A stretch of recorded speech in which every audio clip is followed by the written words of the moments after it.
Hola, buenos días a todos, ¿me escuchan? Buen día, Miss. Sí, Sí, sí, lo bien. escuchamos. Buenos días, Miss. Sí. Hola, buenos días, qué bueno. Bueno, ya el día de hoy es nuestra última sesión, bueno, nuestra última sesión en cuanto a contenido y recordemos que la siguiente semana, bueno, ya es su evaluación y su entrega de calificaciones. Ya, de hecho, si se pueden percatar o quieren revisar, ya tienen calificadas todas sus actividades, por lo menos hasta la semana pasada. Ya obviamente nos falta una sola actividad, que es la que se les quedaría del día de hoy para entrega la siguiente semana y con eso nosotros estaríamos cerrando. En un ratito, bueno, platicamos un poquito acerca de qué es lo que va a venir. Ahorita vamos a darle continuación. Déjenme busco la presentación. Recordemos que estábamos ya en la parte del derecho mexicano, estábamos hablando del derecho prehispánico, hablamos un poquito de la cultura azteca, hablamos de los olmecas, hablamos de los mayas, hablamos de los aztecas y según yo ahí nos quedamos. Sí terminamos de ver los aztecas. Me parece que sí, pero no sé hasta dónde íbamos a abarcar, Miss. Era muy poco. De los aztecas nada más habíamos comentado que algo muy importante es que ellos, a comparación de otros pueblos guerreros y conquistadores, ellos no imponían su sistema obviamente legal a los lugares, sino que les permitía que cada región que conquistaban pudieran conservar su manera o su forma de gobernarse. Lo único que sí les pedían, pues era que obviamente pagaran sus tributos. A ver, déjenme ver. Proyectamos y vemos hasta dónde nos quedamos. Espérenme tantito. Nos quedamos hasta su organización social y y familia. Ah, pues sí, creo que sí lo terminamos.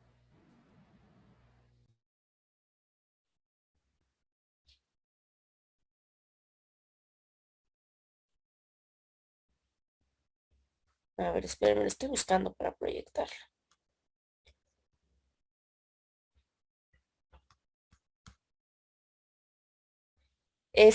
No seas malita, Carla. Al final, unos 10 minutos antes, cuando salgan tus compañeros, te quedas para que chequemos eso, por favor. Acá está, miren.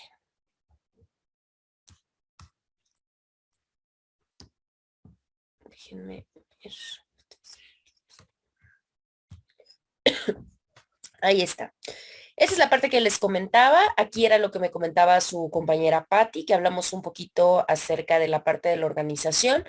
Sabemos que ellos se organizaban en clanes. El clan obviamente era la forma de mandatar o la forma de gobierno, pero es a lo que compartía era el territorio.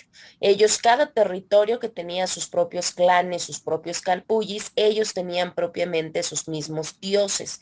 Al igual, ellos entre diferentes territorios armaban sus unidades militares. Se sigue la misma transmisión de poder que se seguía en otras culturas, que quiere decir que era para los descendientes, pero acá la diferenciación es que también era de padre a hijos, pero la diferencia es que no era necesariamente el hijo mayor, sino que en este caso se daba la opción, digamos, de alguna manera de transmisión al favorito. Al igual platicamos un poquito acerca de los tributos, si mal no recuerdo cómo los dividían. Y la parte de la organización familiar también ahora, no recuerdo, creo que acá fue donde nos quedamos, donde ya no comentamos acerca del derecho penal.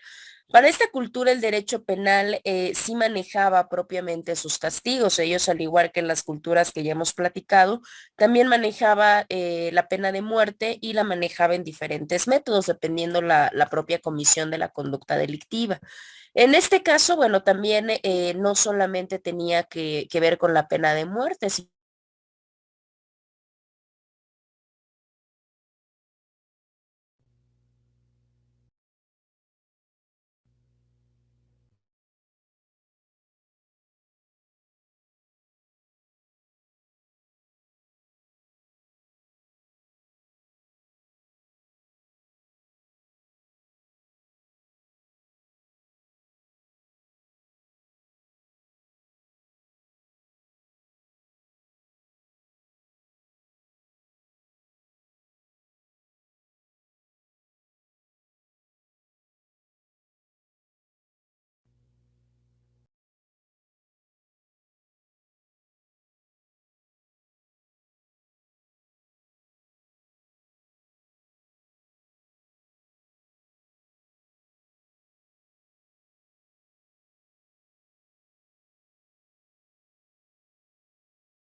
¿Me escuchan? Es que la plataforma me sacó sin aviso. A ver, Ya la escuchamos, Mes. ya, Sí, ya se ¿verdad? escucha. Sí, pero sí de momento, dije, ¿y ahora? Bueno, quién sabe por qué. Bueno, de todos modos, si vuelve a suceder, ya saben que vuelvo a tratar de iniciar.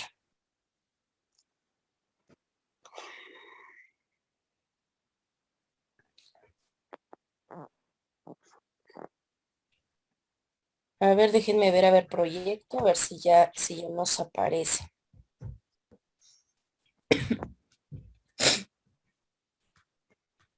Ya les aparece, ¿verdad?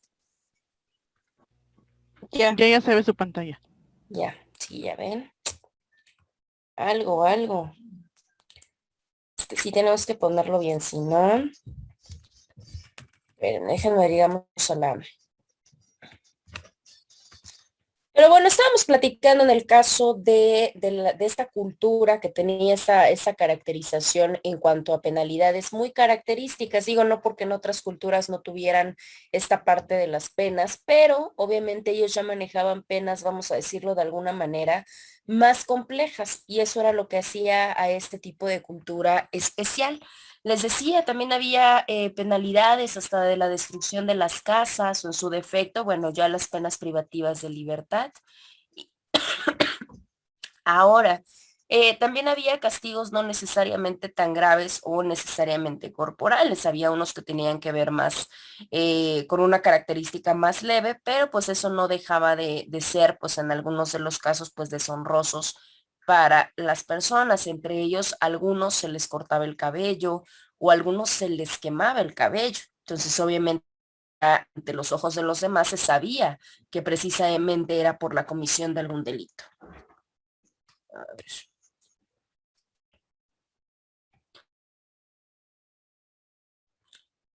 Por otro lado, bueno, también ya teníamos en alguno de los casos, que era uno de los problemas más graves, que no solamente se sancionaba precisamente a las personas que cometían la conducta, sino en algunos de los casos se extendía no solamente a los familiares, y en este caso de los familiares abarcaba hasta la cuarta generación. Entonces, imagínense hasta dónde podía llegar la comisión de un miembro de la familia que arrastraba precisamente a compurgar la pena a todos esos miembros de la familia. Ahora, si ponemos una oposición o si ponemos un contraste, podría ser en este caso con los mayas. Sabíamos que con los mayas, recordemos, no había ningún recurso de impugnación. En el caso de esta cultura sí lo había. Acá sí había apelación y en este caso también se podía remitir a un tribunal del monarca, o sea, como a una instancia superior, vamos a dejarlo, a decirlo o expresarlo de alguna manera. Y bueno, que también había ciertos privilegios porque obviamente había una justicia diferente para la parte comercial, para los tributos, para los sacerdotes, etcétera. Pues ya se manejaba como que esta separación de procedimientos. Ahora tenemos también el procedimiento. ¿Cómo era la forma de desarrollar un procedimiento en materia penal para esta cultura? En este caso era completamente oral y obviamente se tenía que tomar la cuestión del veredicto. Ya cuando existía el veredicto, ese sí se daba por escrito. ¿Para qué? Pues obviamente para que se pudiera remitir o para que pudiera constar como tal la totalidad de la sentencia. El proceso también ya se empezaban a manejar plazos. ¿Qué quiere decir? Que ya tenían una duración.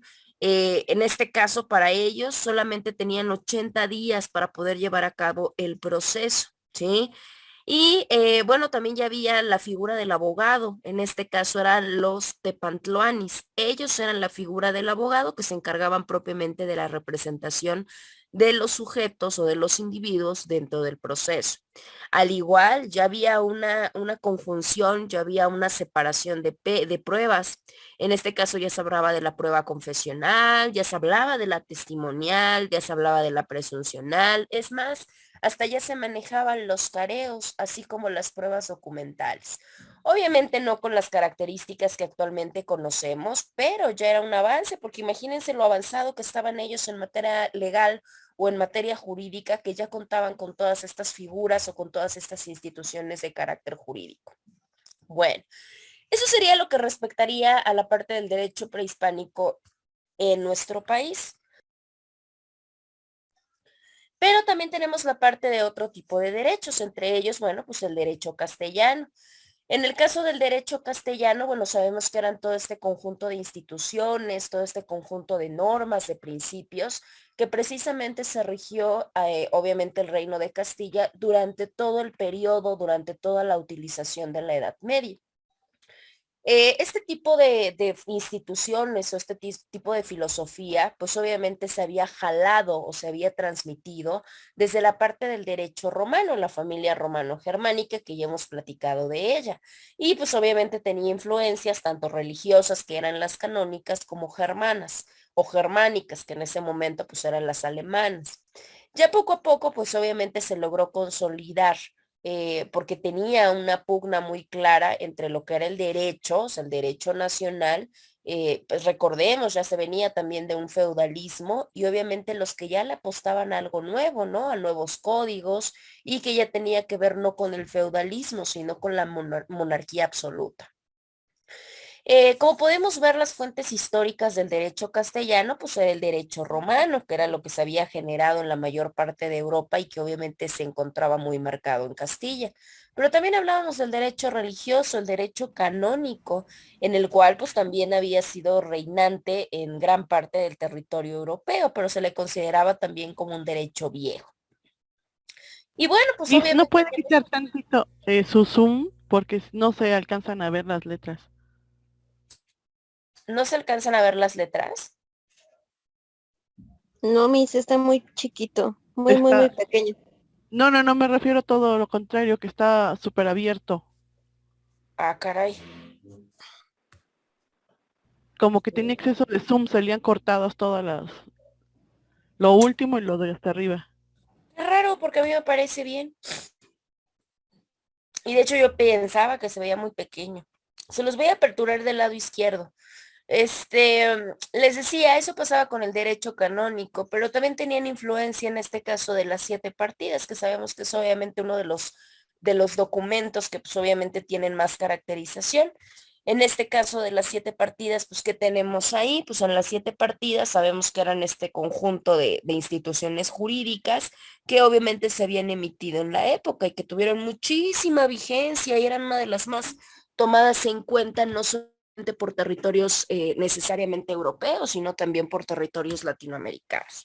Ya con eso, bueno, sabemos, ya no vamos a regresar a mucha historia de las 7 partidas, porque eso ya lo vieron o lo verán en su derecho romano. Y sabemos que, bueno, pues esta durabilidad lo que intentaba de las 7 partidas, pues era buscar que se unificaran todas las legislaciones que ya se encontraban, porque la realidad es que ya eran muchos y no habían encontrado un mecanismo o no habían encontrado una manera precisamente para poderlo simplificar a un grado que todos pudieran tener exactamente el mismo conocimiento. Y esa era una de las ventajas o era una de las desventajas. Déjenme ver porque no sé por qué desapareció. Ahí está. Bueno, ahora también tenían otras fuentes porque no eran las únicas, ¿no? Ya para el derecho castellano, pues ya era un derecho avanzado, y era un derecho que tenía muchas influencias de muchos documentos, de muchos lugares, de muchos tiempos. Entre ellos tenían una fuente que era precisamente el ordenamiento de Alcalá. Este ordenamiento fue promulgado, fue ordenado por un rey que era el rey Alfonso XI. Estamos hablando en temporalidad como por 1348. Y este trabajo fue muy importante porque era un punto muy esencial de lo que se marcaba como la evolución de este tipo de derecho, que era el derecho castellano. Ahí se puede ver cómo se sintetiza y cómo se logra adaptar todo lo relativo al derecho romano, al derecho canónico, y muy interesante porque curiosamente este había sido realizado no por juristas españoles, sino por franceses y también por italianos. Entre ellos, pues claramente tenían nuevos aportes. ¿Cuáles eran los nuevos aportes? Los nuevos aportes eran sobre todo en la materia civil y también en la materia procedimental. Esto es muy importante porque ya empieza también a marcar las fuentes del derecho, o sea, qué es lo que se tenía o qué es lo que aplicaba en cada uno de los casos o en cada uno de los asuntos que llegaban por materia, por territorio, etc. Y bueno, la última parte, ¿por qué es importante para México? Porque sabemos que gran parte de nuestro tiempo fue regida precisamente en la parte de la colonización, pues obviamente por el derecho castellano, este que ya venían arrastrando, que ya tenían muy estructurado los españoles y que querían que nosotros cambiáramos este derecho prehispánico por el derecho español. Bueno, y el último que vamos a ver es uno que se llama derecho foral. El derecho foral ha tenido obviamente toda una trayectoria, pero el derecho foral se conoce como este tipo de derecho que es propio o que es perteneciente de una región o de un territorio en específico y que obviamente ya le compete a un poder legislativo de comunidades que se consideran autónomas o independientes, ¿no? En este caso tenemos, por ejemplo, históricamente hablando, en la cuestión de la península ibérica. En la península ibérica, si ustedes en algún momento recuerdan un poquito de historia de hace tal vez muchos años, ellos tenían, como era una península, pues tenían muchos territorios, ¿no? O sea, como que tenían pequeños territorios. Y cada uno de esos territorios, pues tenía su propia soberanía y tenía sus propios poderes, específicamente su propio ¿cómo decirlo?, su propio poder legislativo, ¿sí? Obviamente, pues suceden como en todos los lugares, como pasó en México, como pasó en España, como pasó en muchos lugares, empezaron a tener conflictos. Entre esos conflictos, bueno, pues se da una guerra que se denominó la Guerra de la Sucesión. Y con esa Guerra de la Sucesión lo que se hace es precisamente unificar, o sea, que todos estos pequeños territorios de la península se unieran y tuvieran todos exactamente el mismo poder legislativo. Y obviamente con este único poder legislativo, pues ya se empieza a diferenciar.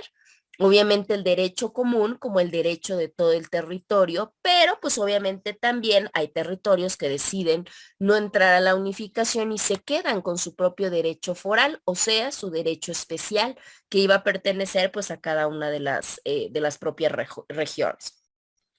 Ya como tal en el siglo XIX, que es cuando más podemos ver la parte de la codificación en todo el mundo, se da precisamente un decreto.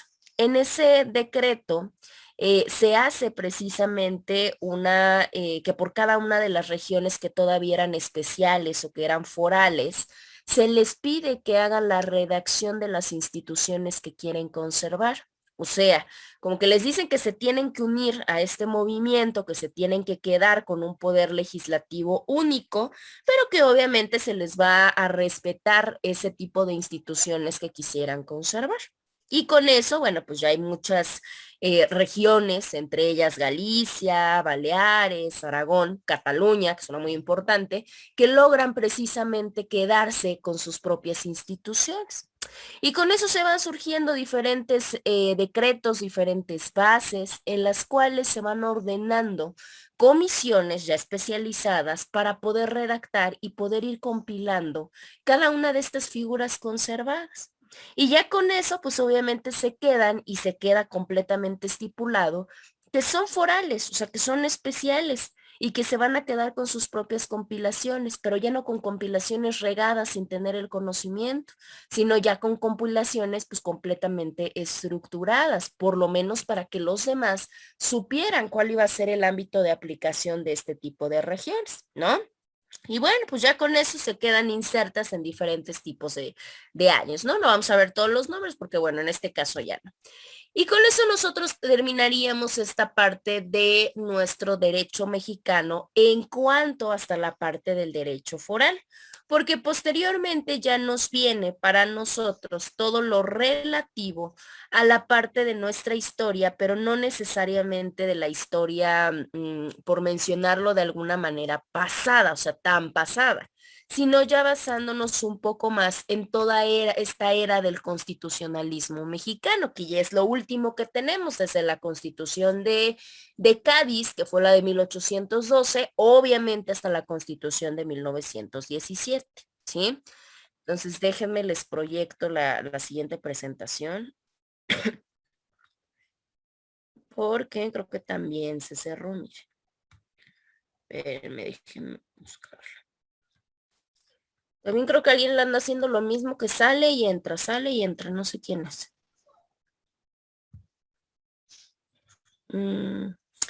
Ahí ya les aparece, ¿no, verdad? Creo que no, todavía no. Ahí está.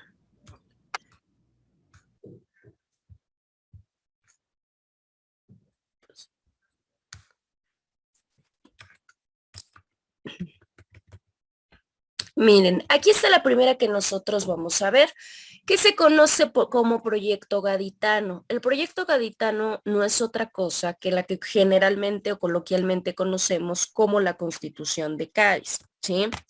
En el caso de los antecedentes no vamos a platicar tanto, pero sí vamos a platicar de los efectos, porque obviamente es lo que nos importa, qué fue lo que dejó o a través de qué se dio toda esta parte. Sabemos que surgió, teníamos o veníamos de un movimiento insurgente, que recordemos que se inició en 1810.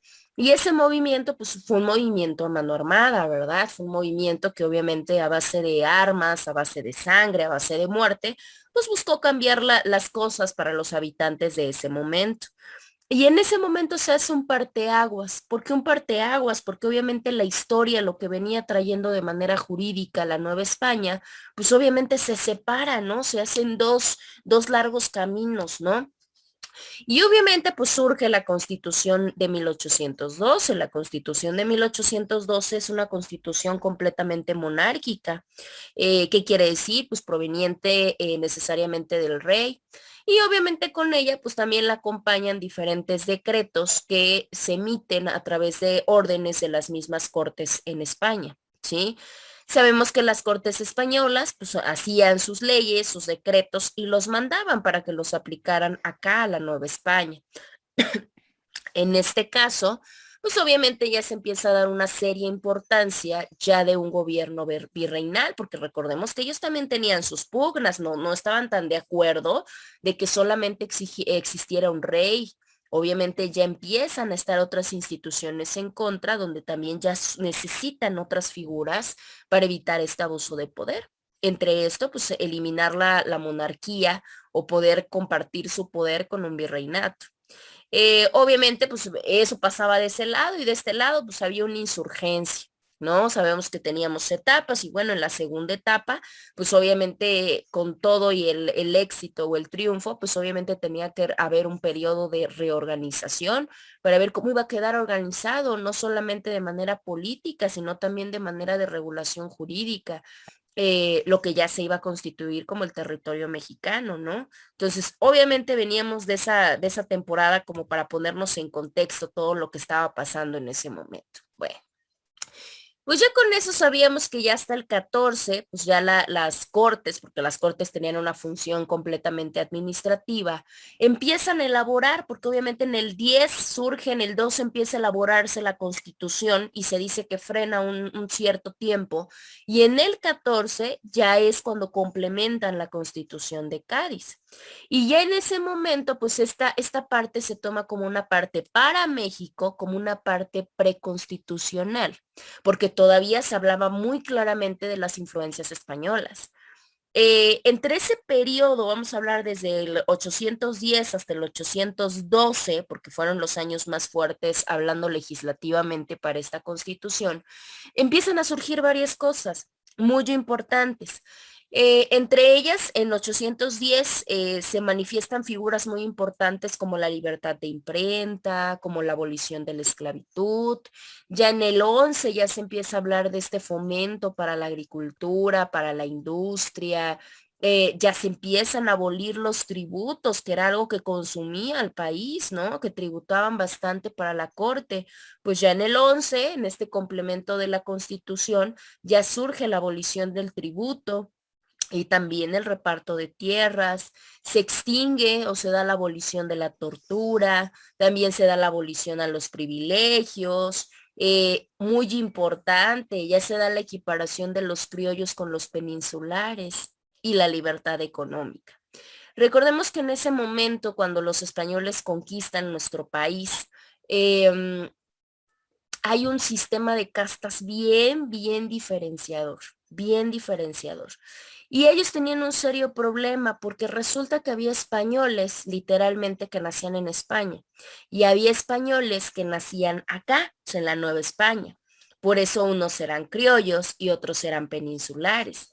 Y aunque pareciera que tenían los mismos derechos, pues los que se encontraban acá, pues tenían esa molestia del por qué si tenían la misma sangre, ¿no? En este caso sangre española, porque no se hablaba, recuerden que ya digamos que la mezcla, pues ya eran los mestizos. Decían, bueno, pero ¿por qué si nosotros somos hijos de madres y de padres españoles, por qué nosotros tenemos que ser separados de los peninsulares?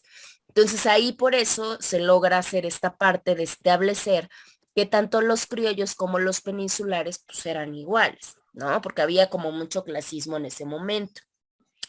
Ya esto en el 811, ya en las últimas, vamos a decirlo que en las últimas adhesiones, que ya serían las del 12, ya se da la abolición de la pena a través del ahorcamiento, ya sea aquí en otra de las castas, ya se admiten tanto a los negros como a los mulatos en las universidades, porque recuerden que para ese momento los únicos que tenían el acceso a la preparación eran los criollos y los peninsulares, pero los demás que ya eran mezclas entre criollos, entre mulatos, recuerden que tenían castas bien, bien interesantes y aparte muy discriminatorias.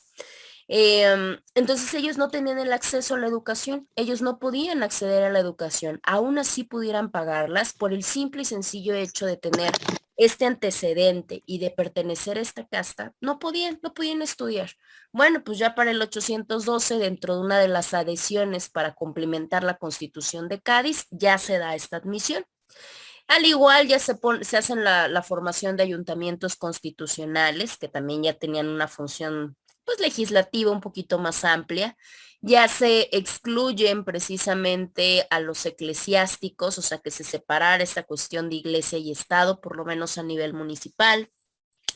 Se hacen nuevas normas de carácter procesal penal, se deliminan las jurisdicciones para que obviamente cada uno se ocupara de sus asuntos, la vía ordinaria, la vía castrense, la vía religiosa, para que cada uno se atendiera a sus asuntos y obviamente no estuvieran invadiendo competencias del otro. Y bueno, pues ya también las aboliciones del servicio personal y las mitas, que no son otra cosa que pues esta esclavitud de servidumbre, ¿no? Y bueno, pues otras medidas que también se estipulaban a favor de los indios en ese momento denominados también se establecen en el 12. Pero recordemos que en el 12 no para esta labor de poder estructurar la Constitución de Cádiz, sino que sigue esta labor. Ya para el 13 podemos encontrar ya la reducción de baldíos, porque ya se empieza a hacer una estructuración de tierras, ya se empieza a hablar también hasta de responsabilidades de empleados públicos, ya hasta se empieza a hablar un poquito acerca de los derechos de autor. Imagínense, para esos tiempos ya había un interés de precisamente establecer este tipo de derechos de autor, por mencionar algunos. Bueno, algo que podemos decir muy característico de la Constitución de Cádiz es que precisamente la Constitución de Cádiz no es como la que tenemos ahorita, como la del 17. En esa Constitución no había una lista específica de derechos humanos, ¿no? Como los tenemos en la actualidad. Sin embargo, eso no quiere decir que no estuvieran implícitos. De hecho, sí se encuentran implícitos. Esa Constitución estuvo contenida o tuvo un contenido de 384 artículos. Y esa constitución entra dentro de las constituciones que se consideran pues, de corte liberal. ¿Por qué de corte liberal? Porque si bien había un mandato monárquico, pero ya era una monarquía constitucional, o sea, ya no solamente se hacía lo que el rey quería, no, porque ahora ya se establecía a través de un documento escrito que era obligación que todo se tenía que seguir conforme ese mandato superior. Y obviamente, pues ahí ya se contenían pues derechos específicamente específicos dentro de la Constitución, algo que anteriormente no teníamos. Anteriormente, pues se hacía lo que decía el rey, se pagaba lo que decía el rey, y obviamente los que las altas esferas, pues decidían. No había nada en lo cual nos pudiéramos basar ni siquiera para saber qué es lo que teníamos que hacer. Ahora, no todo era bueno, porque decimos, bueno, hasta ahí todo parece muy bonito, ¿dónde estaba el problema? Pues el problema era que todavía se enfatizaba mucho en la preferencia en los españoles, ¿no? Por ejemplo, acá le pueden ir dando lectura a alguna de las cosas que puedan ir viendo.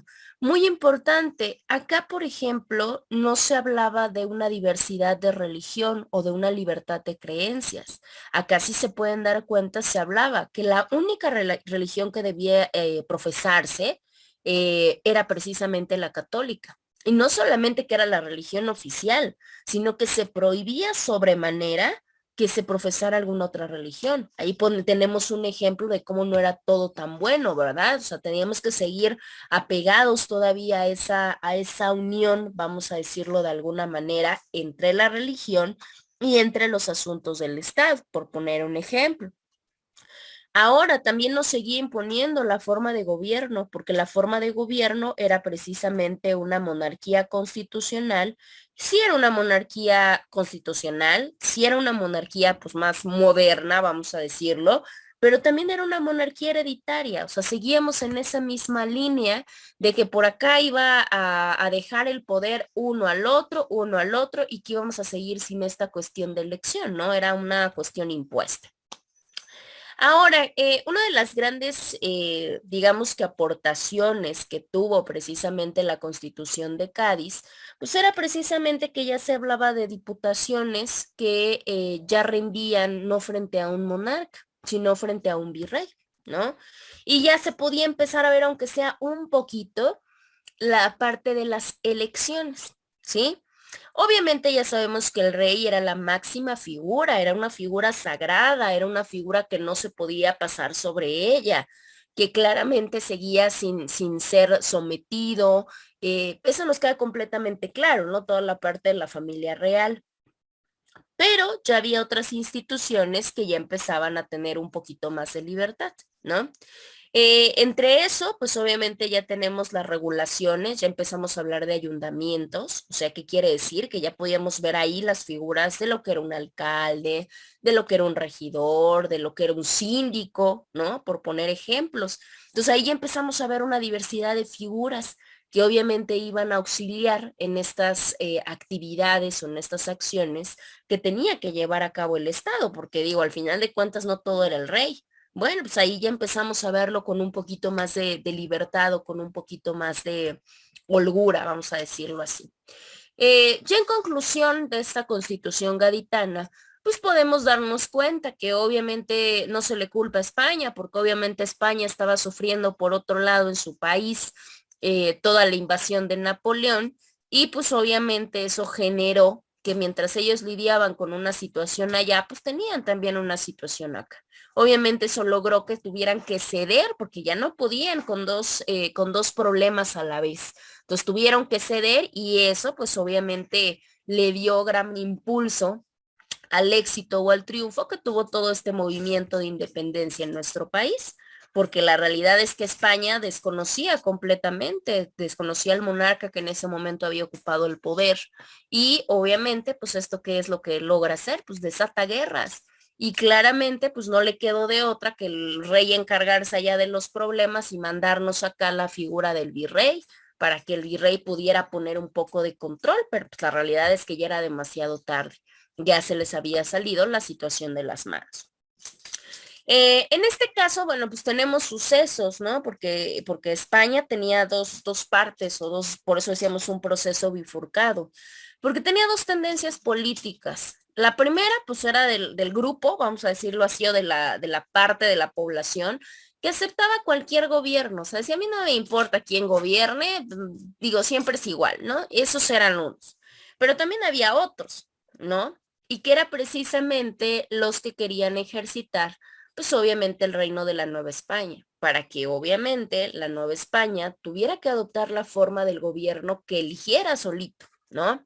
Entonces había como esos dos que nunca faltan, en cualquier suceso y en cualquier cosa nunca van a faltar estos dos grupos. Al que realmente no le interesa mucho y bueno, pues el claro opositor. Y bueno, pues ahí ya se le da, digamos que una importancia a un elemento que en ese momento se denominaba la Junta Suprema. La Junta Suprema, pues como su nombre lo dice, pues era un conjunto de personas importantes que tomaban decisiones acerca de lo que se tenía o no se tenía que hacer. Entonces, obviamente, cuando esta idea, cuando estas ideas o inquietudes llegan a su conocimiento, de lo que estaba ya pasando en la Nueva España, de que había un número importante de personas, de pobladores, que no querían ya aceptar lo que ofreciera o lo que quisiera España, y sabiendo que obviamente se iba a declarar la independencia, pues es cuando dicen, a ver, si de todos modos el hecho ya está completamente más que aceptado, pues vamos a hacer un decreto, ya, sin problema, vamos a generar un decreto con toda esta autoridad que todavía tenemos antes de perderla y en el cual pues vamos a ver a las Indias como parte de la monarquía, ¿no? Y ya en eso, pues vamos a darles digamos que un grado de representación cuando hagamos una junta central de gobierno, ¿no? Y verdaderamente mandan a traer a una proporción, digamos, un grupo representante de las Indias, como para decirles, sí, sí, sí, ven a opinar, en nuestra central gubernativa, ¿no? Y bueno, pues ahí precisamente surge, pues el presidente, votan por el presidente, todos estos ayuntamientos y queda un señor que se llamaba Miguel y Uribe.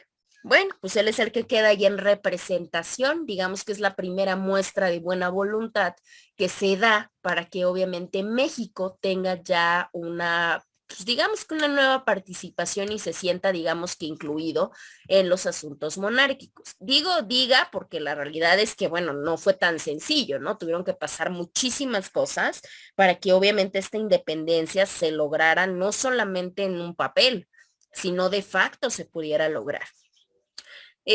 Obviamente, pues los diputados que formaban un lado, que eran los que tenían la tendencia liberal, pues digamos que forman un grupo y obviamente son los que influyen en esta Constitución de Cádiz, ¿no? Y bueno, pues ya para el 812 se hace la proclamación de la Constitución y ya con esa se elimina, se quita completamente a la monarquía absolutista. No necesariamente por una democracia, ¿verdad? Pero pues bueno, de ser una monarquía absolutista, pues se transforma en una monarquía constitucional, ya por lo menos con un poquito más de limitaciones. Y bueno, pues ya estos diputados de la Nueva España que iban y que estaban empezándose a involucrar, se les logra dar un buen grado o una buena forma de participación. De hecho, estos derechos y estas concesiones que se ven para las otras castas son precisamente porque estos diputados novohispanos pues lograron dar estas aportaciones para la Constitución de Cádiz, porque si no, pues vaya, todos los beneficios hubieran quedado forzosamente para los españoles. Y bueno, pues ya les había comentado que tiene 384 artículos, ya se ven ideas de todo tipo, de libertad, de igualdad, de soberanía, etcétera. Y esta constitución pues hace que nuestro país por primera vez pues pueda ya empezar a formular esta parte de elecciones para poder integrar pues, las cortes, ¿no? Aunque fueran todavía de esta parte española, pero por lo menos ya tuvieran un poquito más de participación y con ello no solamente para los habitantes de nuestro país, sino también hasta para parte de habitantes que provenían de África. Entonces imagínense que generalmente eran los que trataban como esclavos, que eran los negros, ¿no? En el caso del siguiente, que es el proyecto insurgente, que esta es la segunda constitución que tuvo nuestro país, ahorita vamos a decir por qué entre comillas, porque tuvo unas peculiaridades esta constitución. Este proyecto insurgente o conocido como Constitución de Apatzingán ya es la del 14. Esta es la que originalmente se suponía que buscaba quitar o buscaba eliminar a la Constitución caditana. Ahora, se dice que esta Constitución de Apatzingán, que ni es su nombre, ahorita vamos a ver su nombre real, es el antecedente más próximo o el antecedente más inmediato que tiene nuestra Constitución mexicana tal cual. La peculiaridad radica en que la Constitución de Apatzingán nunca entró en vigor, nunca. Pero aún así, aunque no entró en vigor, pues obviamente sí involucró pues un paso muy importante en cuanto a la lucha de independencia que buscaba nuestro país. no solamente hablando de la libertad, sino también hablando de cómo se podía consolidar al 100% pues el Estado mexicano. Su nombre real es el Decreto Constitucional para la Libertad de la América Mexicana, ¿no? Pero obviamente como nosotros siempre tratamos de buscar palabras más cortas, pues bueno, mejor se nos hace la Constitución de Apatzingán, pero ese es su nombre completo. Esa constitución es la primerita que se redacta en nuestro país, porque la gaditana no, la gaditana se redacta en España. La que se redacta en nuestro país, pues es esta. Y pues esta sale emitida el 22 de octubre del 14, ¿sí? A través de un congreso que se denominó el Congreso del Anáhuac. ¿Por qué se le quedó el nombre de Constitución de Apatzingán? Porque precisamente fue redactada ahí, en este lugar, en Apatzingán, que se encuentra en el estado de Michoacán. Y ahí encontramos muchas ideas, porque es el estandarte, muchas ideas de José María Morelos y Pavón. Obviamente estas ideas libertarias y toda esta historia que ya nos conocemos. Esta historia, esta constitución, digamos que a diferencia de la pasada, tiene menos artículos. En este caso solamente tiene 242 artículos y acá sí, acá ya se divide. Por un lado se pusieron la parte de lo referente a los elementos constitucionales y en la segunda parte se puso lo relacionado o lo relativo a la forma de gobierno, ¿sí? Ahora acá todavía no estamos al 100% avanzado en ideas. ¿Por qué? Porque todavía se sigue hablando del estandarte de que tiene que ser la religión católica, ¿no? La única aceptada.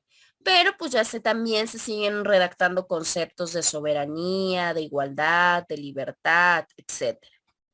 Una de las características más importantes de este documento es que precisamente a través de estas ideas se buscaba la protección a los más pobres, ¿no? A los más vulnerables.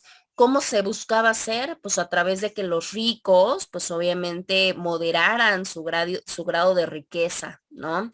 Y obviamente que hubiera un aumento de jornal. O sea que las personas, pues obviamente se les pagara mejor, pero trabajaran más, ¿no? O sea, era como curiosa la constitución. Y obviamente con esto decían cuál era el argumento, porque por supuesto que había un argumento. Si ahorita alguien dice, pues es que le vamos a aumentar su pago, sí, pero va a trabajar más, pues digo, saldría como que igual. Pero en ese momento se vinculaba la idea con que entre más trabajara un individuo, esto lo iba a ayudar a que sus costumbres fueran mejores. Y diríamos, ¿cómo un trabajo te puede ayudar a que tus costumbres mejoren? Ah, porque este trabajo buscaría que las personas se alejaran no solamente de la ignorancia, sino del robo, ¿no? Sino de quitarle a los demás lo que tienen. ¿Por qué? Pues porque para empezar ibas a estar ocupado, porque no ibas a tener tiempo. Y segundo, porque obviamente ibas a tener más recursos para poder adquirir lo que, bueno, técnicamente necesitaras, ¿no? Igual hablaba mucho de la parte de las propiedades, de la parte de los bienes. Decía que los bienes tenían que repartirse, ¿no? ¿Qué quiere decir repartirse? Pues que todo quedara, beneficiara de manera general y no solamente a unos cuantos. Y esto, digo, pues es muy, muy interesante.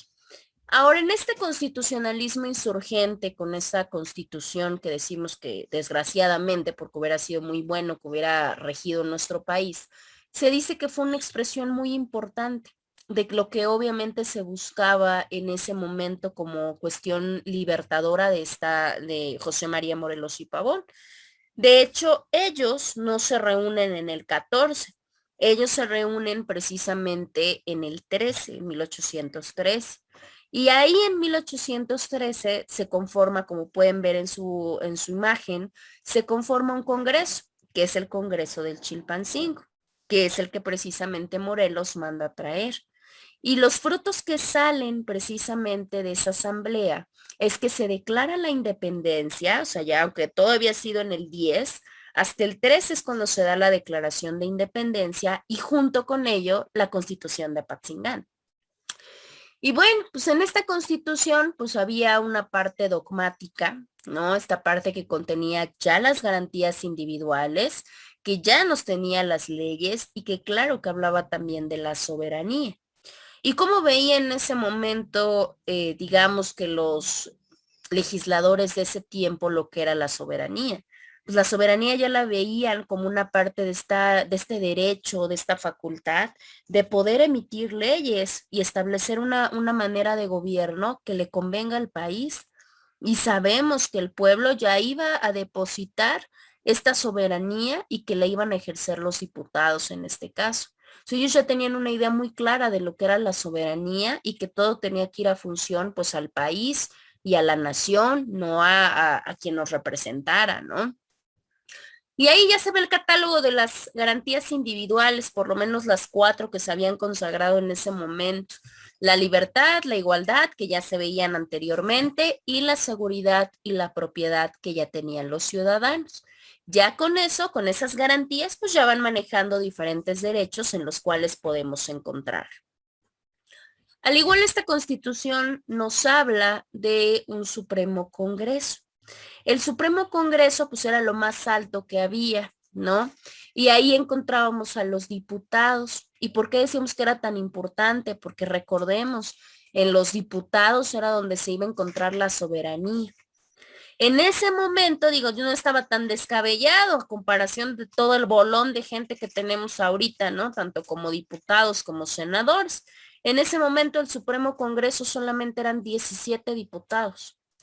Y bueno, pues también había un Supremo Gobierno. El Supremo Gobierno, pues eran los que se encargaban de hacer lo que decía el Supremo Gobierno. Y ahí solamente había 3 personas. A esos 3 se les llamaba secretarios. Esto se hacía a través de la votación secreta.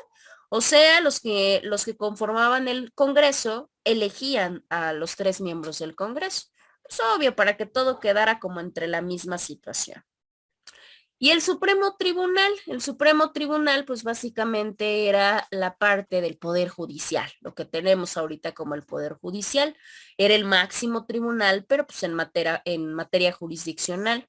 Ahí también, a comparación de los 11 que tenemos, por lo menos en la Suprema Corte, ahí solamente eran 5 individuos y no eran vitalicios, ahí solamente duraban 3 años en su encargo. Entonces ahí ya veíamos como muy latente la división de poderes, ¿no? Ya se veían un poquito las figuras separadas. Ya hablábamos también de una administración hacendaria con esa Constitución. ¿Qué quiere decir? Pues obviamente que ya se veía que el Estado tenía que realizar actividades y que esas actividades no las iba a poder realizar si no tenía el necesario financiamiento. Pero este financiamiento también tenía que ser administrado, porque si no, ¿qué es lo que iba a pasar? Pues obviamente iba a haber muchas fugas. Por eso precisamente se hizo esta administración hacendaria. ¿Quién la elegía? La elegía el Supremo Congreso. Ahí había un fiscal, había un asesor letrado, había 2 ministros y había un intendente, ¿sí? Estos miembros pues eran los encargados y sobre todo los conocedores y especialistas en el área fiscal, porque obviamente eran los que se encargaban de ver qué era lo que pasaba con la cuestión económica. ¿Por qué? Porque se dieron cuenta que no solamente bastaba con tener un buen ordenamiento en cuestión jurídica, o no bastaba con tener una división de poderes en cuestión política, sino que ahora pues todo eso iba a funcionar si se tenía el dinero necesario. Por ello, pues se dieron cuenta que tenían que darle un grado de importancia a todo lo necesario para la administración hacendaria. Pregunto, ¿hasta acá tienen alguna duda, tienen alguna pregunta con respecto a la Constitución gaditana o a la Constitución de Apatzingán? Yo sí, una duda. Yo nomás, Adelante. bueno, tenía yo como duda que bueno, la Constitución de Cádiz como tal, yo sabía que no se había ejercido nunca aquí porque estábamos en plena, pues, en el movimiento de la independencia, pero sí o sea, sí se manejó como tal y sí estuvo vigente. Sí, sí, la Constitución de Cádiz sí. Obviamente recuerden que teníamos un sector que estaba en oposición, pero recordemos que tenía un sector que le valía realmente lo que aplicara y lo que no aplicara. Pues ese es el sector que obviamente más le dio aplicación y no tuvo ningún problema en llevar a cabo las reglamentaciones, sobre todo porque recordemos, había sectores a los que sí les convenía y aparte por otra situación muy importante, recuerden que la Constitución gaditana no fue redactada exclusivamente por españoles, sino también ya había estos representantes de la Nueva España. Entonces, ¿qué quiere decir? Porque recuerden que ¿por qué decimos Nueva España? Porque hasta ese momento, con todo y su movimiento libertador, en ese momento todavía no éramos México. En ese momento seguíamos siendo Nueva España, buscando la independencia, sí, pero del 12 al 13 que se declaró, por supuesto que teníamos que seguir la normatividad, sobre todo porque ya había una buena voluntad de España por involucrar a personas, obviamente, de nuestro territorio en armar o en unificar algo que pudiéramos seguir todos y que nos conviniera a todos. Entonces iba a ser irrisible no llevarlo a cabo. Digo, no con todas las ventajas, pero bueno, a comparación de lo que se tenía, pues sí valía la pena por lo menos seguir. Ahora recordemos, no solamente para en este caso mexicanos, porque recordamos que mexicanos es hablar de muchos. Había criollos, había mestizos, había mulatos, había negros, había hasta otras castas que eran salta para atrás y no recuerdo cuáles otras, que por supuesto que a ellos les convenía, porque de ser esclavos, ahorita ya no serlo, decía, no, pues sí me conviene seguir el documento, ¿no? O sea, y lo seguimos. Aquí, por eso hay ciertos problemas luego con la parte de la historia. Siempre nosotros vemos un movimiento mexicano, un movimiento de independencia como lo excelente, ¿no? Como los libertadores buscaban la libertad del país y o sea, la realidad es que no era tanto la importancia ni con los negros, ni con los esclavos, no, sino que eran personas que querían acceder a otro tipo de poder, acceder a otro tipo de gobierno porque les convenía. Entonces, obviamente por eso ellos seguían empeñados en que esto se llevara hasta el final, ¿no? Sobre todo los dirigentes, digo, no todos los demás que entraron al movimiento armado, pero los dirigentes, digo, sí hay como mucho que analizar. Pero de ahí en fuera para las otras personas, pues fueron los que terminaron adoptando al 100% esta constitución. Y digo, pues para lo que duró, ¿verdad? Porque la realidad es que no duró tantos años como lo ha durado otras constituciones, pues incluida la del 17. Vean en qué temporada, en qué año estamos y pues seguimos todavía radicando la del 17. Entonces sí, sí fue útil y sí fue aplicable y sí la siguieron. La única que no fue la de Apatzingán. Ok, entonces hasta el reconocimiento, hasta cuando se reconoció la independencia, ya se puede decir que ya se formó la otra constitución y entonces ya no teníamos nada que ver con los alineamientos que había manejado España con nosotros. Exacto, y obviamente imagínense, y luego si le echamos a eso que todavía que la de Apatzingán no radicó, pues obviamente ese fue también otro problema. Y aquí nos podríamos preguntar nosotros, ¿y por qué si la de Apatzingán era la primera mexicana, si la de Apatzingán era uno de los líderes, porque provenía de, de esas ideologías, si era enfocada 100% a los mexicanos, como por qué carambas no entró en vigor? Ahí podríamos nosotros ponernos a pensar. Ahorita vamos a ir viendo toda la demás cronología, porque a veces pensamos que, no, ya a partir de ahí todo fue movimiento libertador y todo fue democracia y todo fue de bien en bien. No, cabe mencionar que no, porque ahora nos tocaba lidiar precisamente con los conflictos internos. Por eso yo siempre lo he dicho, a veces es muy difícil poder denotar que realmente un movimiento se dé por los intereses de todos o se dé por los intereses de unos cuantos, ¿verdad? Porque ahora ya no venía la lucha del poder contra los españoles, sino ahora ya venían las pugnas entre nosotros, que es lo que hasta la fecha tenemos, ¿no? Pero bueno, ahorita lo comentamos. Posteriormente, esos dos documentos que acabamos de platicar, surgen otras bases, porque no se le puede denominar constitución, porque no fue una constitución como tal, sino unas bases de carácter jurídico del movimiento de la independencia.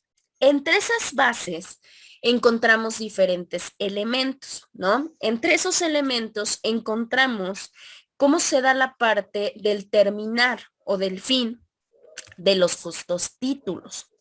Los justos títulos, así como su nombre lo dice, pues eran los títulos que se les daban a los países o a las naciones conquistadoras y ganadoras, ¿sí? Obviamente, con el paso del tiempo, pues nos dimos cuenta que eso era una tontería y que aparte era muy abusivo porque se involucraba muchas cosas jurídicas, políticas y económicas. Obviamente las causas fueron desde la parte interna, pero también con la parte externa. En la cuestión de la parte interna, pues bueno, pues muchos lugares, muchos países que fueron sometidos, es más, lo vemos desde la parte de los aztecas, desde la parte de los incas, vieron de alguna manera en los españoles la posibilidad de librarse de aquella situación. No nos vamos tan lejos, fue algo que pasó con los tlaxcaltecas, ¿no? Manejan mucho la parte de la traición, ¿no? Y bueno, de hecho hasta la fecha históricamente los tlaxcaltecas son de los estados menos queridos a nivel república por esta supuesta traición. Pero se nos olvida mencionar que también no era necesario que otra nación viniera a, digamos, que a meternos en problemas y nosotros solitos, digo, nos dábamos en la torre entre nosotros. Eso también es un hecho, no es mentira, hasta la fecha lo vivimos. Entonces, en ese momento, pues, los aztecas, que eran de los pueblos más fuertes, pero también más, ¿cómo lo podemos decir? Pues más abusivo, pues obviamente iban conquistando, iban haciendo lo que se les daba la gana. Entonces, ¿qué pasa con ciertos lugares o con ciertas regiones? Cuando ven a los españoles, pues ellos piensan que haciendo una alianza, pues ellos podían ayudar a liberarse de aquel maltrato que los mismos aztecas les daban. Y digo, a muchos historiadores y a mucha gente, sobre todo muy patriótica, no le gusta. Y dicen, no, no es cierto. No, claro que sí. O sea, también había un grado de merecimiento, por decirlo de alguna manera. Entonces, ¿qué es lo que pasa? Pues precisamente de ese punto es de donde Cortés se toma para precisamente ir de territorio en territorio buscando aliados y con eso poder derrocar pues, a Moctezuma, porque esa era su pugna. Él tenía una intención bien clara desde que llegó a territorio. Obviamente se dio cuenta que venía a enfrentarse a un pueblo, porque también cabe mencionarlo, a toda una civilización de aparte que pertenecían a la cuestión guerrera, ¿no? O sea, que eran hombres pues muy valientes, que eran hombres muy fornidos, porque los antepasados eran muy fornidos. Entonces decía, híjole, a lo que yo traigo, pues la realidad es que va a estar difícil. Entonces, ¿qué hago? Pues voy a buscar aliados. ¿Y dónde los encontró? Pues de aquellos pueblos que habían sido pues también maltratados por los mismos aztecas, ¿no?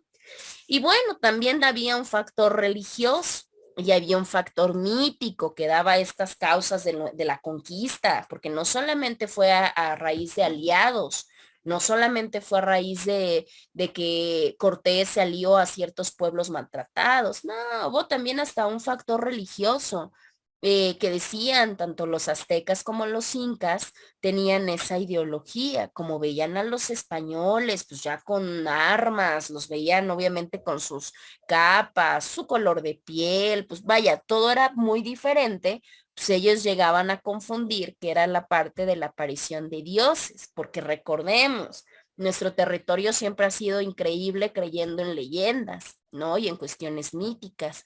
Pues entonces imagínense dar por cierta unas predicciones que ya habían, que eran milenarias. Pues para ellos fue una sensación, ¿no? Y esto más allá de ser un producto de alabanza o un producto de fe, lo primero que les cae, pues es la parte del miedo, porque obviamente ellos ocupaban a los dioses como dioses castigadores, ¿no? Entonces, obviamente ver materializado lo que pues, en este caso las leyendas decían, pues a ellos les causa, digo, una cuestión tremenda, ¿no? Hablando desde este bombardeo psicológico que pues ya los mismos aztecas pues empezaban a creer. Entonces, si combinamos esos dos factores, pues creo que completamente nos quedan claras las causas de las conquistas, ¿no? Entonces, en este caso, esas dos fueron las causas de la conquista. Y con eso, ¿qué pasó con eso? Dio nacimiento a los justos títulos, ¿sí?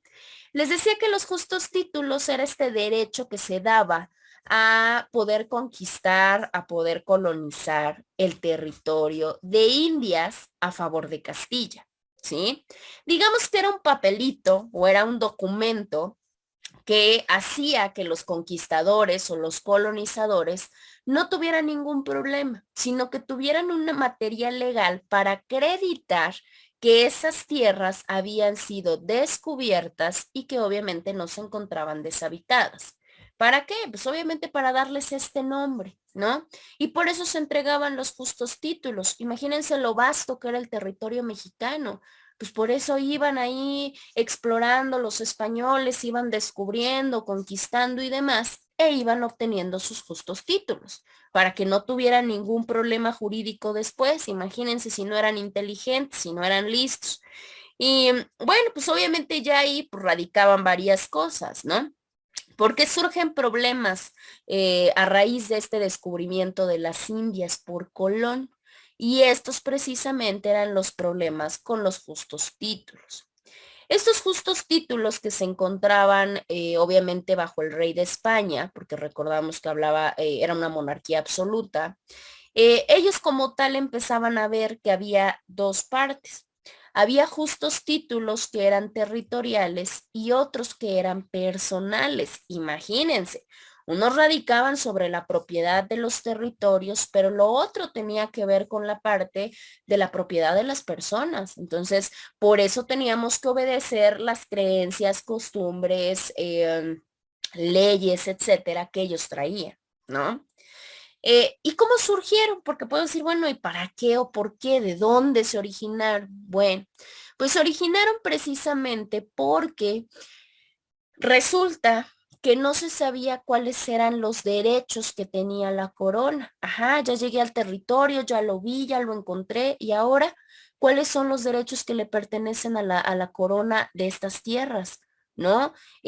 Cuando hablamos de derechos, pues obviamente son los derechos de soberanía, ¿no? ¿Qué es lo que puedo hacer en esta tierra y lo que no puedo hacer para que sea parte de la corona española o de la corona castellana? Ah, bueno, para esto surgían, pues vamos a hacer pues un documento que nos diga qué es lo que podemos tener con respecto a estos derechos de soberanía en este territorio que acabamos de descubrir. Y bueno, pues si lo vemos, podemos decir, pero pues, ¿qué tiene que ver un papel o para qué nos puede servir un papel? Pues aparentemente es un requisito como muy sin gracia, ¿no? Como muy sin importancia. Pero la realidad es que posteriormente esto tuvo sus implicaciones, tanto en carácter político como en carácter jurídico.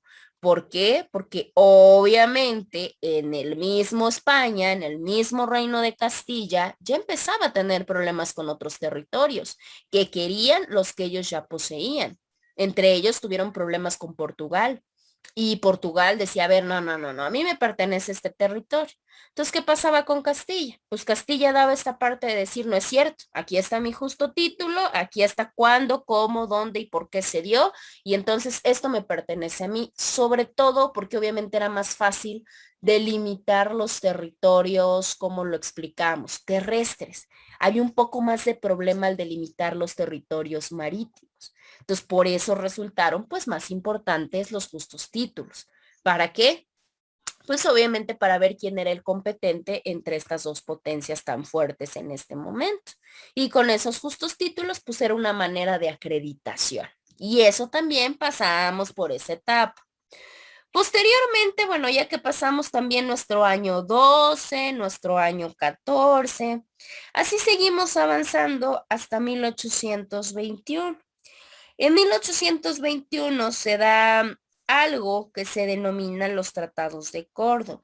Yo sé que todos estos documentos, pues ustedes ya los vieron, probablemente todos los hemos visto desde la primaria o secundaria, pero bueno, a nosotros nos importa más la implicación tanto política como jurídica.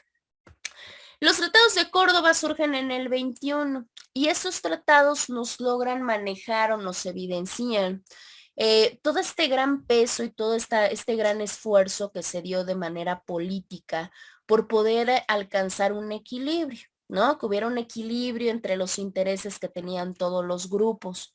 ¿Para qué? Pues obviamente para poder validar la parte de la independencia, para que no solamente se quedara con la parte de un momento que pasó, o sea, había que ser coherente y lograr llevar a cabo por lo que se había luchado. En ese momento, pues ya sabemos que teníamos a un Agustín de Iturbide, que era el encargado de dirigir el ejército trigarante tan glorioso, que también hemos escuchado hablar mucho de él, frente a este señor, que era, bueno, este general, que era Juan O'Donoghue. Recordemos, Juan O'Donoghue había llegado de la península ibérica representando al virreinato de la Nueva España. Entonces aquí había un problema porque obviamente estábamos en la parte de, a ver, si ya no somos nada prácticamente España y nosotros, como por qué tengo que aceptar a que tú me mandes a un virrey? O sea, ¿por qué? ¿No? Si ya entre nosotros podemos ver qué hacer. Esa era la idea que se tenía en ese momento. Esa era la idea que se tenía en ese momento. Ahora, en los tratados de Córdoba, ¿qué es lo que pasaba?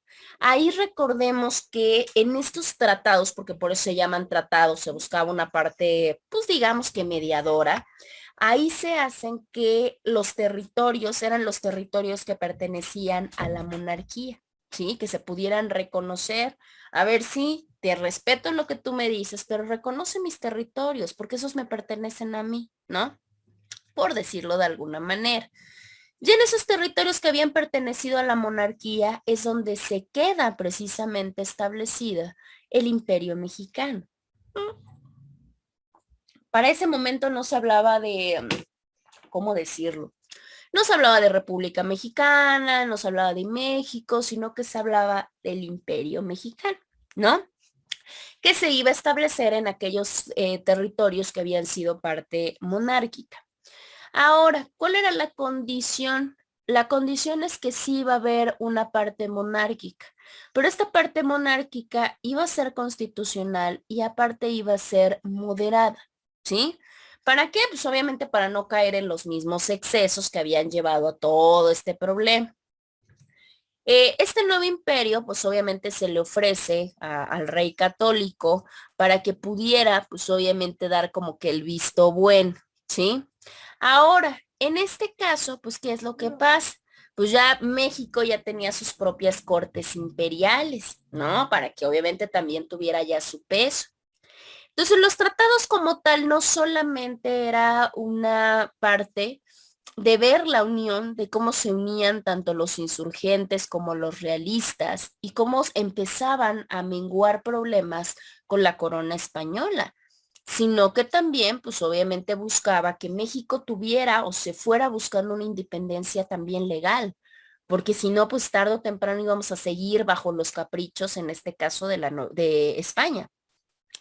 Ya en este caso, pues se da la firma del tratado, porque verdaderamente los españoles, con algunos, dicen, bueno, pues sí, ya, o sea, que hagan lo que crean conveniente con tal de ya no tener más problemas, ¿no?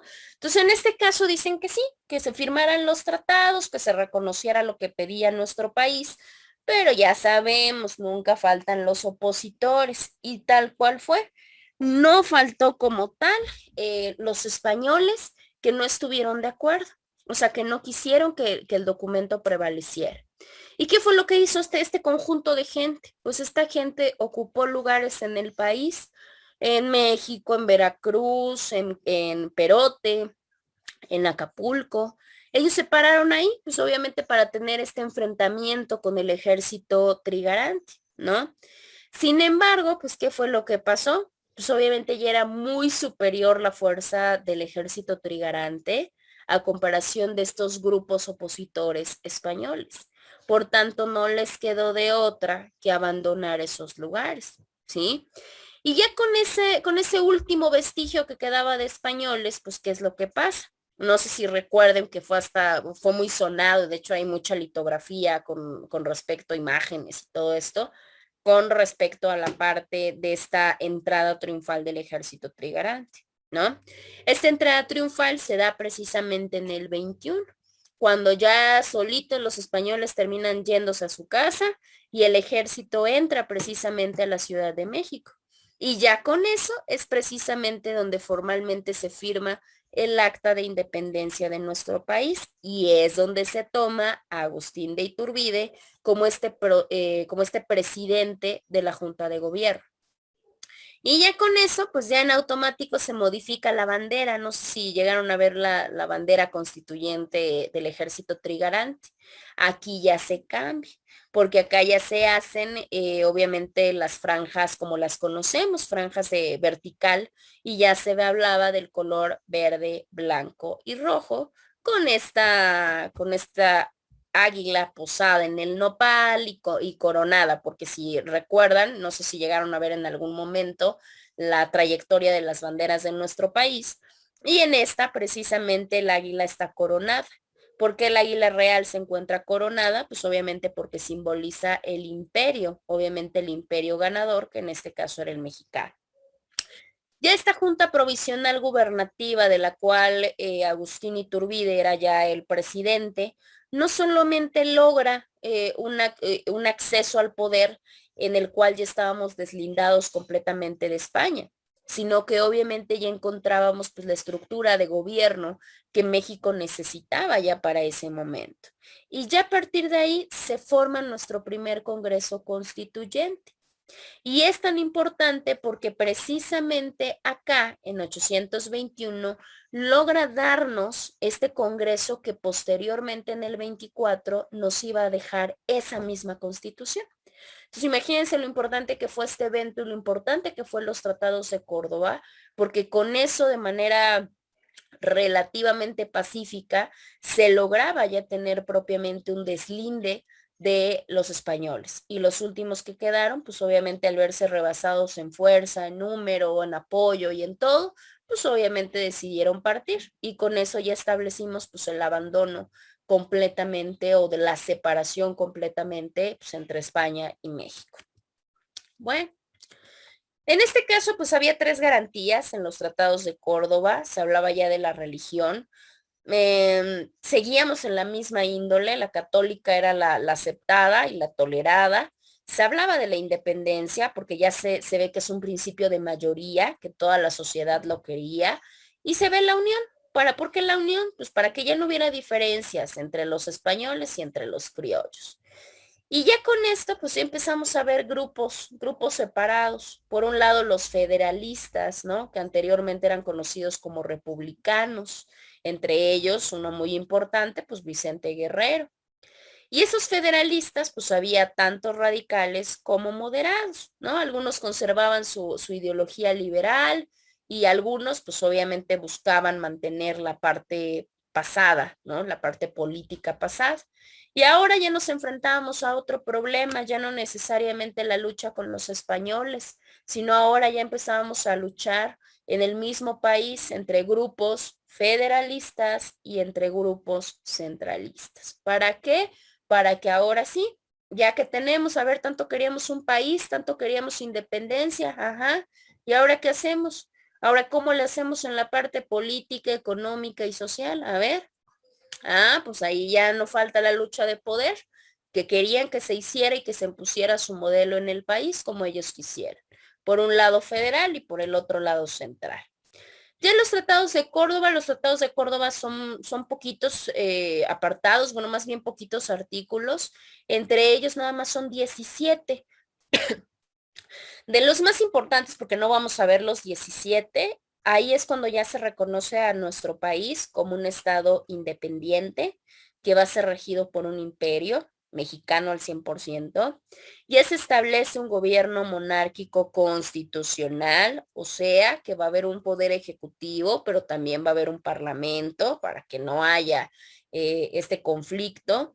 Va a haber una creación de un gobierno el cual pues obviamente va a ser conciliador, va a ser un gobierno provisional en lo que vamos viendo el funcionamiento. Ya hay un procedimiento electoral, ahora sí, la Junta de Gobierno va a estar regida como máximo órgano con un presidente que va a ser votado, o sea, que va a ser electo. Y pues obviamente ya se establece también de que se iban a respetar las leyes que en algún momento habían sido estipuladas en el plan de igual. Entonces imagínense, ya con eso ya quedamos un poquito más estructurados, por lo menos en esta cuestión tan libertaria que se buscaba. ¿Cuáles fueron las primeras causas y consecuencias al firmar los tratados de Córdoba? ¿O qué fue lo que originó que se pudieran firmar? No solamente fue por lo buena gente que eran los españoles, ¿verdad? Eso cabe mencionar. Y no necesariamente por logrado por México. Influyó mucho lo que comentábamos hace rato. Obviamente todavía la presión que había por Napoleón Bonaparte, esta invasión que le hizo a España, los debilitó completamente. Y obviamente pues eso hizo que se aperturara más esta independencia para nosotros. Por otro lado, pues claro que sí, pues ya era un largo proceso, imagínense, ya 11 años de estar buscando la independencia. Pues obviamente ya, o sea, ya era un proceso desgastante en el cual pues México fue constante y obviamente ayudó a que precisamente se firmaran esos papeles y lográramos esta emancipación de España. Al igual, pues obviamente hubo mucha presión porque los ciudadanos mexicanos se dieron cuenta que la política y los manejos que hacía España pues eran malos. ¿Por qué eran malos? Porque obviamente nos ponían en seria desventaja a comparación de los españoles. Entonces eso pues generaba descontento, generaba molestia, ¿no?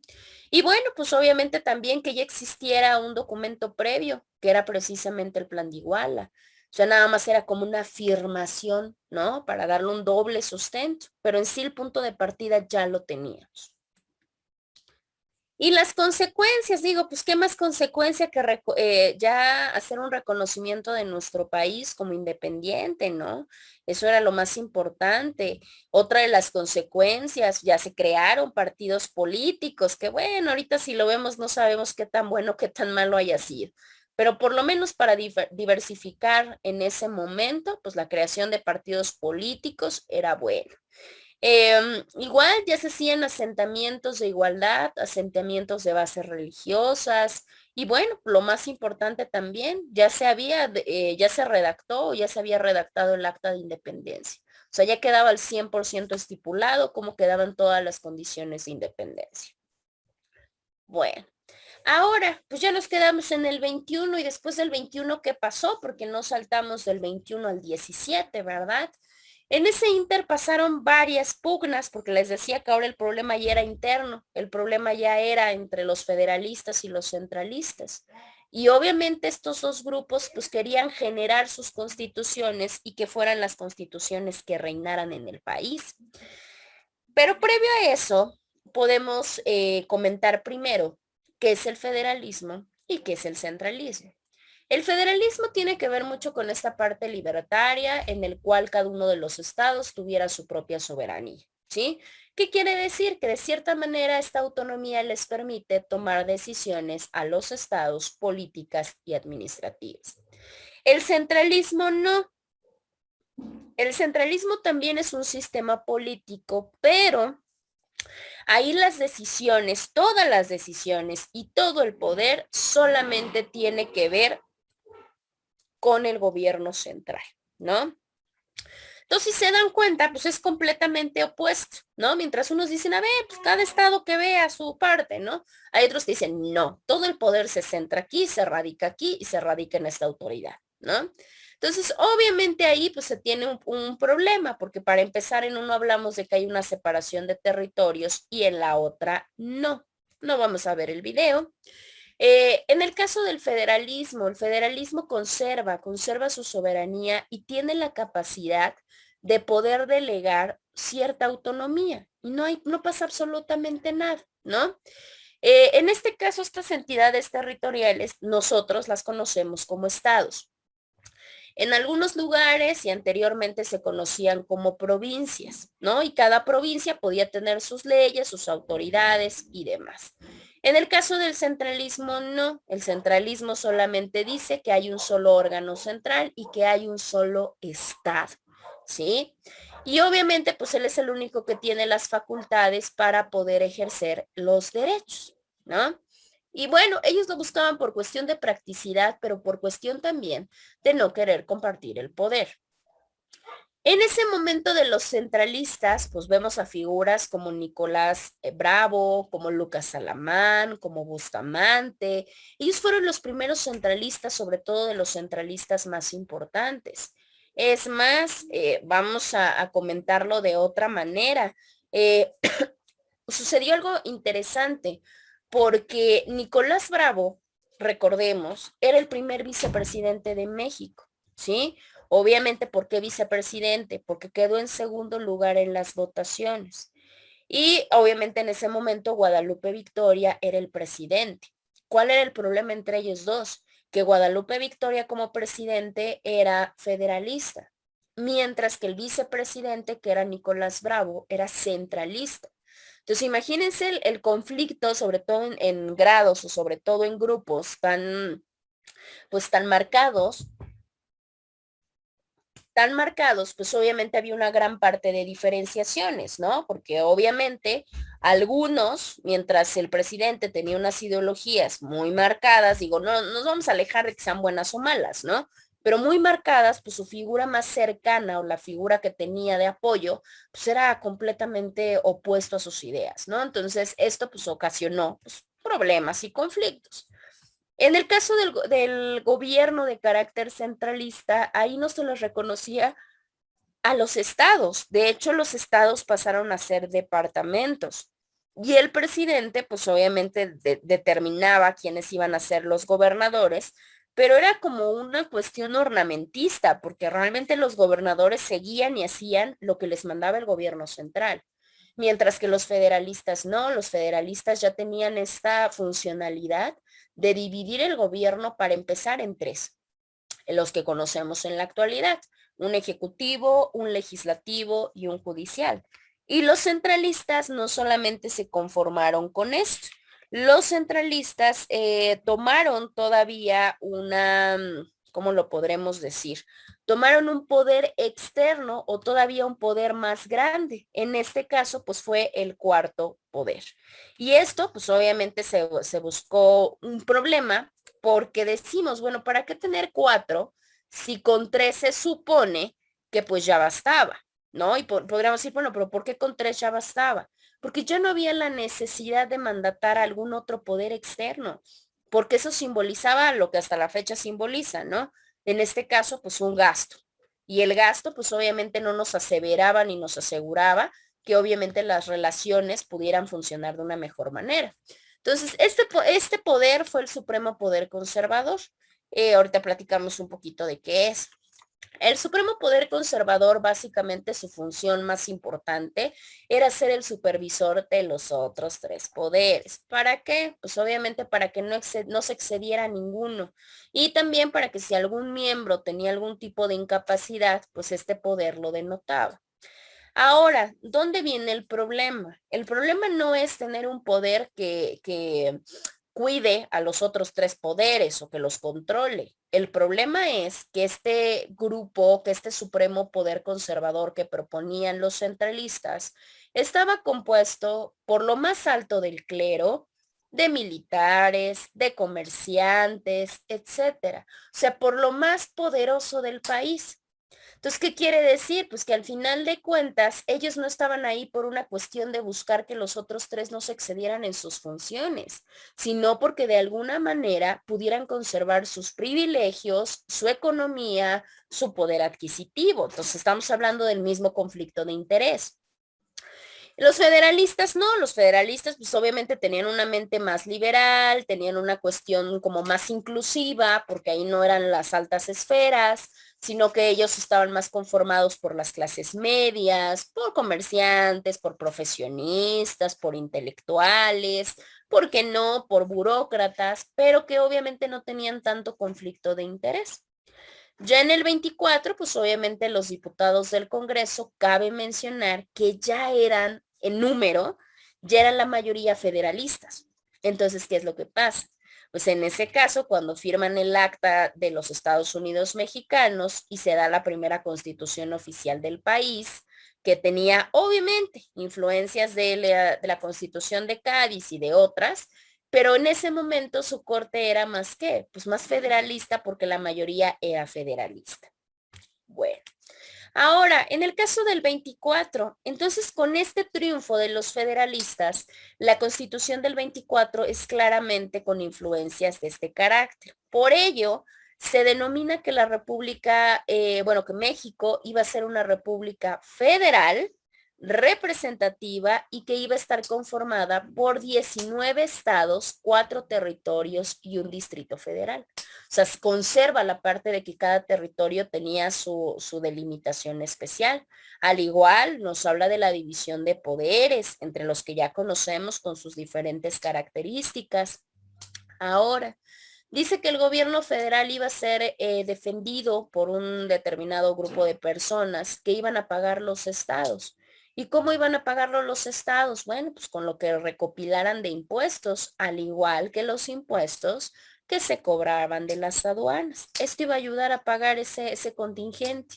Se respeta la soberanía de los pueblos, se sigue quedando la religión católica y ya se habla de la libertad de prensa y de palabra. Ahora, denme un segundito, espérenme tantito.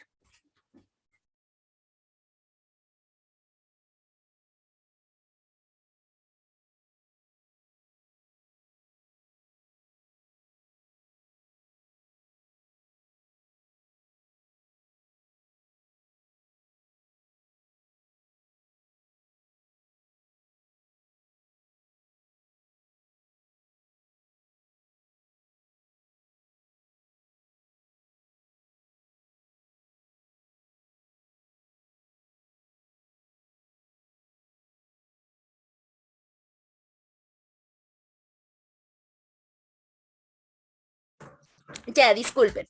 Bueno, y entonces en este caso, pues ya vemos precisamente que los estados se encargaban, así como mantenían su soberanía, sí, pero también se les hacía partícipe de que así como tenemos como estados derechos, pues también tenemos obligaciones de contribuir a la federación, vamos a decirlo así. Entonces, bueno, también qué empezó a pasar. Recordemos que veníamos de una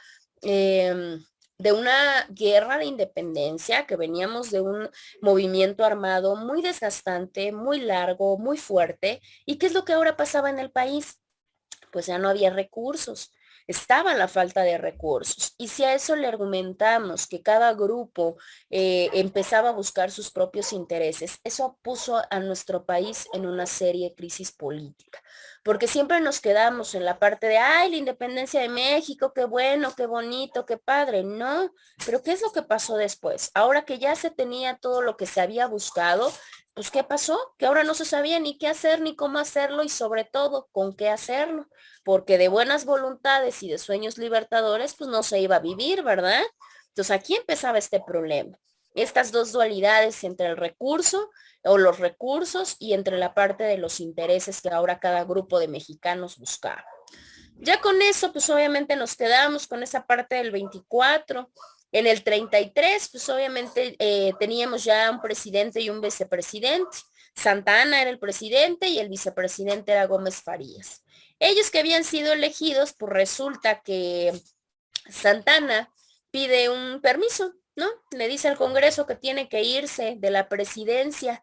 Y digo, pues qué cómodo, porque se fue a vivir a una hacienda que tenía él en Veracruz, porque obviamente se dio cuenta que había muchos problemas en el país y que obviamente estaba bien difícil poderlos solventar. Entonces él se va dentro de esta parte como a tomar un break, vamos a decirlo así.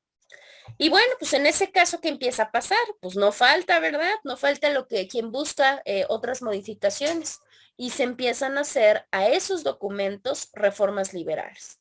Se empiezan a hacer la abolición, acá se le priva completamente al ejército y a la iglesia, les dice, a ver, ustedes ya no van a tener privilegios, obviamente se habla de la libertad de opinión, se mejora la educación para las clases populares, ya se quita este cobijo que tenía la universidad en México, que pertenecía básicamente a la iglesia, pues se le quita para que obviamente la instrucción ya no sea forzosamente católica, ¿no? Porque pues ya estábamos sagrados universitarios, sino que ya pase a ser parte de la instrucción pública. Se empieza también porque ya había una deuda. Entonces ya se empieza a hacer la consolidación de la deuda pública, en la cual se empieza a decir, a ver, cuánto se va a pagar, cuánto se debe, cuánto se va a intereses, etcétera. Y con eso, pues obviamente ya se empieza a buscar poder poner en cintura un poquito al país, porque si no, pues ya no teníamos el problema de una corona española, sí, pero pues ahora ya el problema era interno. Ya con este objetivo que buscaba, sobre todo el primordial que tenía y que buscaba las reformas era precisamente que se separara la iglesia y que se separara el Estado, para que obviamente el Estado propiamente ya no estuviera subordinado, sino que ya se pudieran buscar las maneras de que cada uno se encargara de sus asuntos. Es más, entre una de las grandes aportaciones era la eliminación del diezmo, porque en ese momento el diezmo no es como lo que conocemos ahorita, ¿no? Que vas a la iglesia y das lo que tú quieres. Antes literalmente si era el 10% de tu salario. Entonces eso generaba problemas. Bueno, pues con estas reformas federalistas liberales, pues se buscó precisamente esto, eliminar el diezmo. Igual se eliminó la parte del ejército, no quitarlo completamente, pero sí estos cuerpos armados, porque resulta que con esta inconformidad, por eso decía, no se puede tener a todos contentos, no faltaban los inconformes y los inconformes empezaron a formar grupos armados que se elevaban contra el gobierno. Entonces esto generaba un descontrol. Entonces dijeron, no, no, no, no, no, a ver, aquí el único que está es el ejército oficial y reconocido y empiécenme a quitar y a desarticular todos ese tipo de grupos. ¿Por qué? Pues porque obviamente al gobierno mexicano ya no le convenía y ahí empezábamos con el problema. También las reformas obviamente nos afectaban, bueno, afectaban ciertos intereses, tanto económicos, políticos, de la iglesia, y como eran los grupos poderosos, pues era normal que iban a evidenciar su enojo, su descontento, y por eso es que exigen que Santana regrese a la presidencia y quite todas estas reformas. Y verdaderamente, así se da. Santana, tras estas demandas de los poderosos, regresa a retomar su poder y expulsa del país a Gómez Farías, que era el encargado de haber hecho estas reformas liberales, y a otros liberales más. ¿Y ahora qué creen? Pues ahora genera o convoca a un nuevo Congreso. El problema de este nuevo Congreso es que ahora iba a ser un Congreso de conservadores, ¿no? Y pues ahí ya nos quedaría muy claro. Ya con este surgimiento, con esta eliminación de los federalistas, porque digamos que era una piedra, ¿no? Eran una incomodidad para los intereses de los grupos poderosos en aquel momento, pues ahora ellos arman su congreso, ¿no? Sacan a los otros, arman su congreso y ¿qué creen? Esto da paso a la república nuevamente centralista. Porque este congreso, como era de imaginarse y como era de pensarse, quita la Constitución de 1824 y ellos generan una nueva Constitución. Y esta Constitución es la Constitución de 1835. O también le hemos llegado a escuchar como las 7 leyes centralistas. Esas 7 leyes centralistas, pues precisamente le da la entrada o le da cabida a nuestra primera república centralista, ¿no? Con estas ideologías que hemos venido complementando. A ver, les voy a poner de acá. Ay, ¿por qué se quitó? Espérenme. Para que lo podamos ver, porque ese sí, para que vean, se ve muy chiquito. Entonces lo vamos a proyectar del lado derecho. Aquí encontramos, bueno, en el caso de los centralistas, ¿qué es lo que nos mandata estas 7 leyes centralistas? Estas 7 leyes obviamente nos ponen que va a haber un poder central, que los estados se van a transformar en departamentos, que la religión va a seguir siendo la católica. Sí se habla de una división de poderes, pero recordemos, se sigue manejando al supremo poder conservador. Obviamente en ese momento los federalistas pues no se quedan conformes, empiezan a discutir, empiezan a enfrentarse, federalistas y centralistas por esa constitución del 35. Y lo que hacen ahí, pues obviamente, ¿verdad? Pues ¿qué es lo más sano? Pues mejor nos vamos alternando el gobierno, uno tú y uno yo, para que no nos enojemos y todos estemos contentos. Desde ahí ya empezamos a ver claramente estas dádivas de poder. Y bueno, pues así se van 8 años. Y hasta el 43 entra otro congreso y ese congreso se denomina Junta Nacional Legislativa.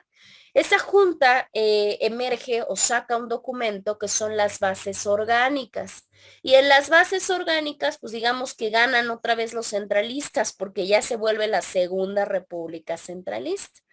Y esta república, pues digo, cabe mencionar que sí, favorece mucho a la parte de la iglesia y a la parte del ejército, porque seguían teniendo mucho poder todavía. Ya con eso podemos darnos cuenta en estas bases orgánicas de las cuales les platico que nos establece nuestra segunda república, podemos encontrar precisamente como puntos más importantes. Ahí, a pesar de que era centralista, se dieron cuenta que el cuarto poder o el supremo poder conservador era inútil. O sea, la realidad es que era inútil, solamente generaba gastos, generaba más problemas y bueno, esto empezaba a generar un gran punto de problemas. Entonces, ¿qué es lo que pasa?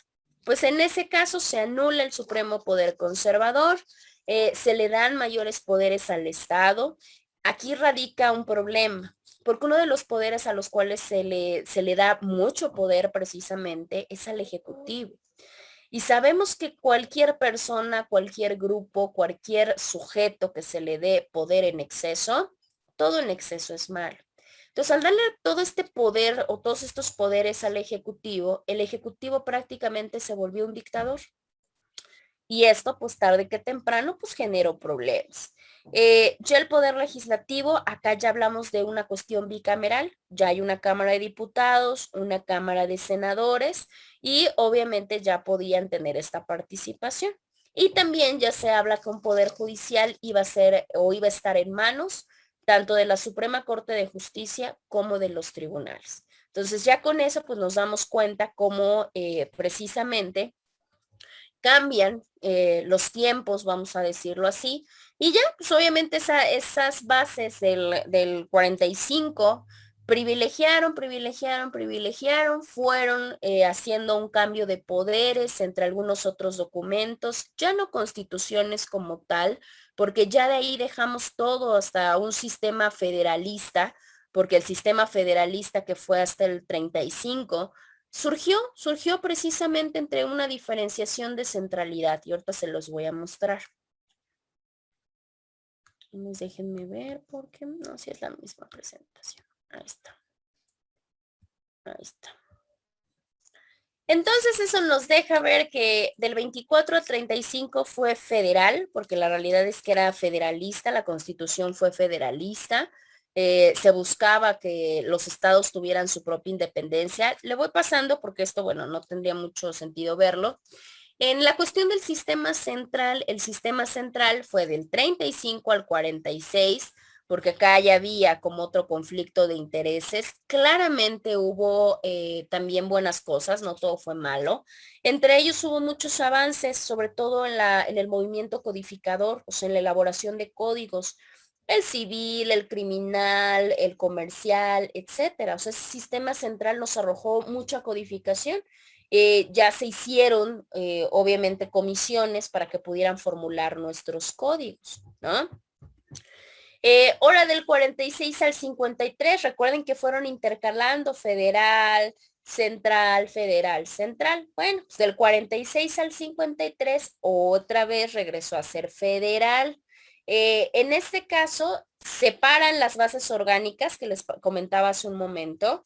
¿Y por qué? ¿Por qué separan estas bases orgánicas? Porque teníamos otro suceso en otro lugar que influía en nuestro país y que era precisamente el momento en el que Estados Unidos se encontraba en guerra. Entonces, obviamente nos deja también en un stand-by en el cual tenemos que seguir buscando poder volver sólidas nuestras normas y nuestras leyes. Por eso se vuelve a implementar la parte de buscar esta parte de codificación. Ya para estos años de los que estamos platicando, ya tenemos obviamente la participación ya de personajes más nuevos, como lo fue un Benito Juárez, por ejemplo. Benito Juárez, pues ya su código oaxaqueño había estado vigente hasta el 37 y esos códigos le sirvieron mucho a los estados porque precisamente ellos solamente hacían modificaciones y volvían a meter, digamos que los mismos códigos. Ya del 54, 57 más o menos al 67, ya se les da la capacidad, vamos a decirlo así, a que los códigos pudieran ser emitidos por los estados. Sin en cambio nos dimos cuenta que los estados no hacían como grandes cosas, ¿no? No lograban poder codificar. Entonces ahí es cuando precisamente esta labor codificadora tan importante, porque es lo que tenemos en la actualidad, ya lo toma la federación. En ese momento, el presidente de la República era Benito Juárez. En ese momento ya se le encarga a este señor, don Justo Sierra, que se encargara de hacer un proyecto de código civil estándar, o sea, que nos pudiera servir a todos los estados.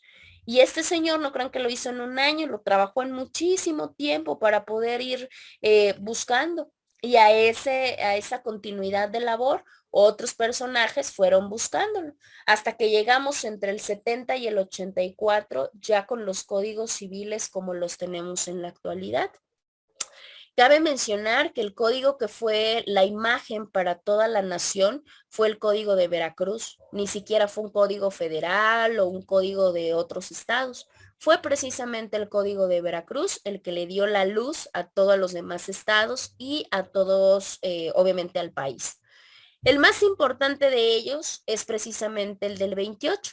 El de 1928 pues fue uno de los códigos más importantes, sobre todo porque es de la madre de todas las ramas del derecho, porque es del derecho civil y sobre todo porque ya se buscan leyes complementarias. Ya se habla, por ejemplo, de la ley del divorcio. O sea, el divorcio tenía su propia legislación.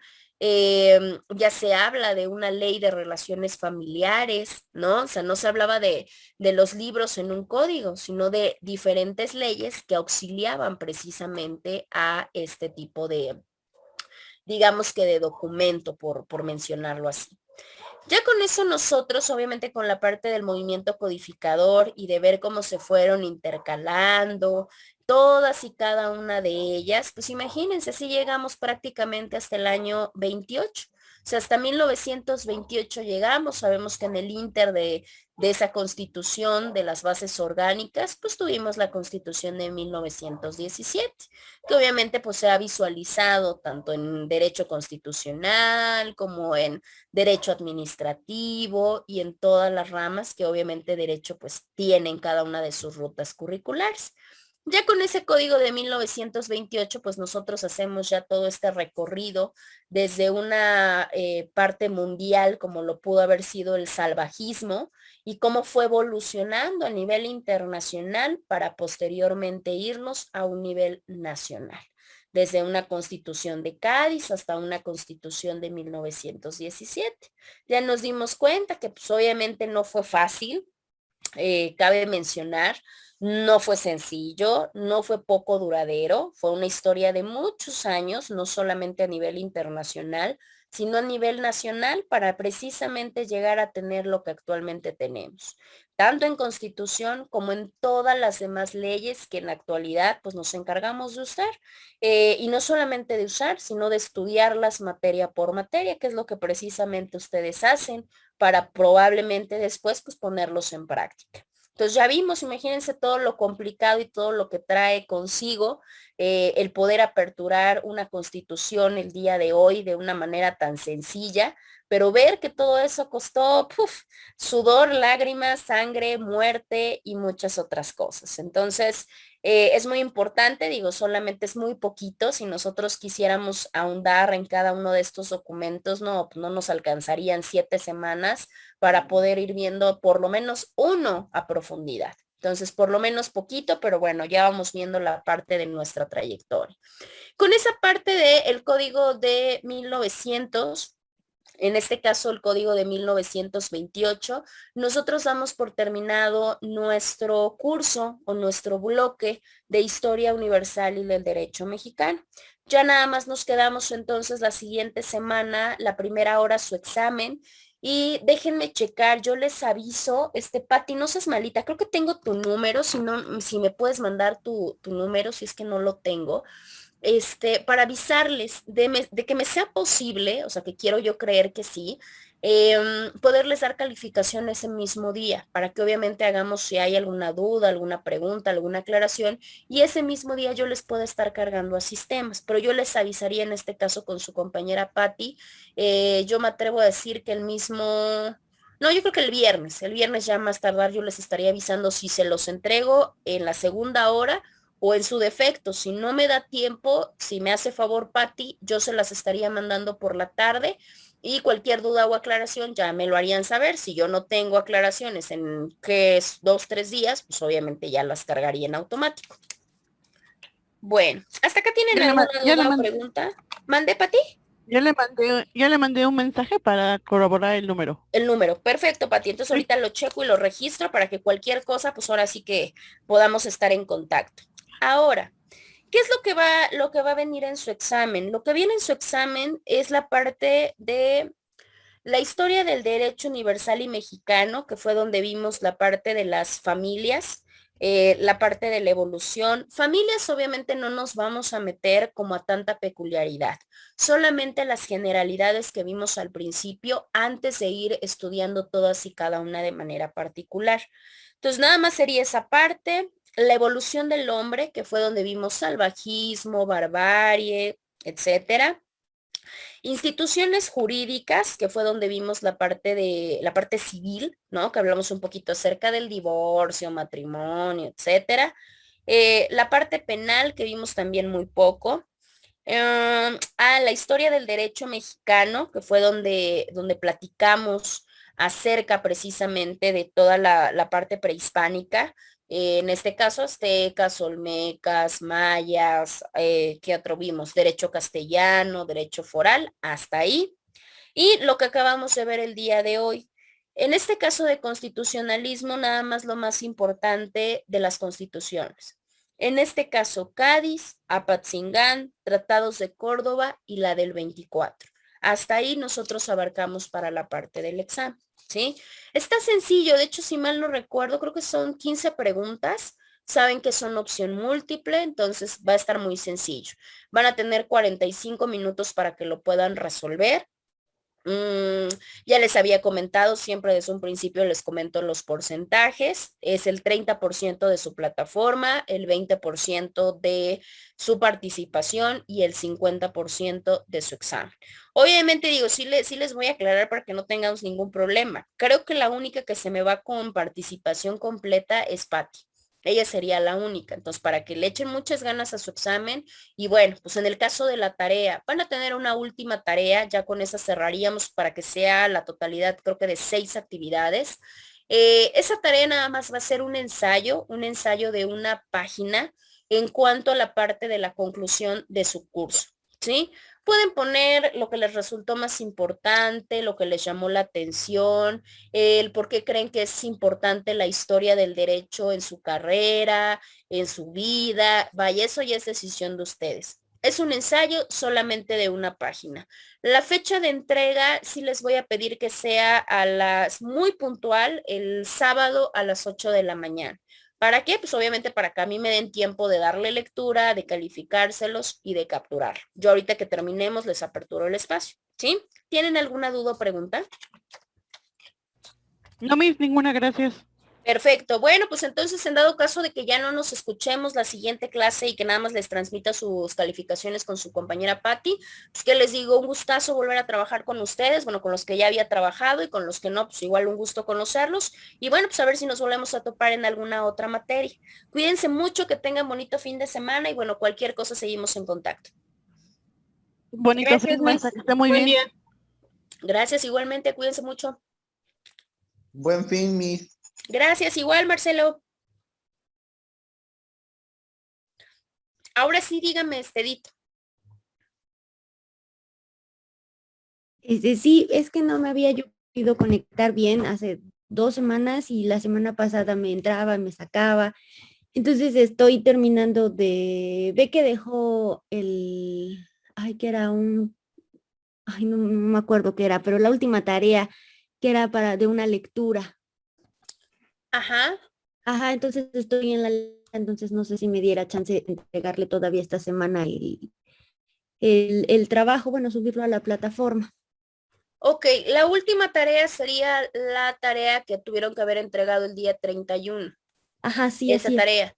Entonces, el día 31 te daría el límite para que me la pudieras entregar el día viernes, a más tardar, para que Sí, obviamente sí. yo la pueda capturar. Ahora, lo único es que esa tarea sería extemporánea, o sea, igual de no validarte o de validártela en 0, te la valido en 80%. Y ya nada más ahorita para que entregues también la última y pues no te retrase o no te cause ningún perjuicio. Sí, sí, está bien, sí. Sí, Muchísimas perfecto, gracias. entonces así quedamos. Ya nada más, por favor, Carla, si se me llega a pasar, porque luego como ya hice revisión, se me olvida. Si se me llega a olvidar y no te la tomo en cuenta, sí te pido estar muy pendiente de la entrega de calificaciones. Si logras ver que no te la tomé en cuenta o que no te la revisé, recuérdame en ese momento para que yo te la pueda revisar y en ese momento lo incluya. Y obviamente no te perjudique y te las entregue así. Ok, sí, está bien. De hecho, también nos había pedido lo de la línea del tiempo. Ya la tenía, pero no había yo podido subirla. Y de hecho también la subí con, pues, ¿cómo decirlo? En destiempo. También la subí en destiempo y dije, bueno, también le voy a comentar, pero no encontraba la forma de comunicarme con usted porque trataba de mandar un mensaje por la plataforma y me decía que no estaba, como conectada. Y dije, Qué bueno, pues raro. No voy te a preocupes, haz lo mismo, súbela y ya nada más me recuerdas entonces de esas dos tareas, por favor, por si se me llega a pasar y no te califico, no te lo capturo, me recuerdas ese mismo día, de preferencia el día del examen, que es cuando voy a estar recalificando y llenando todo, para que obviamente te lo capture en ese momento. Sí, porque de hecho ya la subí. De hecho estoy abriendo, la plataforma ahorita para ver. Sí, porque ya la subí. Ya la subiste. Ok, de todos modos, cualquier cosa me recuerdas, por favor. ¿Sí? Si tienes contacto con tu compañera Patty, si no, trata de buscar su contacto para que, obviamente, ella es la que va a tener, obviamente, la relación y a la que le voy a transmitir. Entonces, para que igual no se vaya a omitir y no te des cuenta o algo y luego sea un problema. Ok, sí, está bien. ¿Sí? Entonces, tuvo mi tarea ya nada más la del mapa conceptual. Perfecto. Cuídate mucho, Carla. Muchas gracias. Que pase buen fin. Gracias igualmente. Hasta luego. Hasta luego.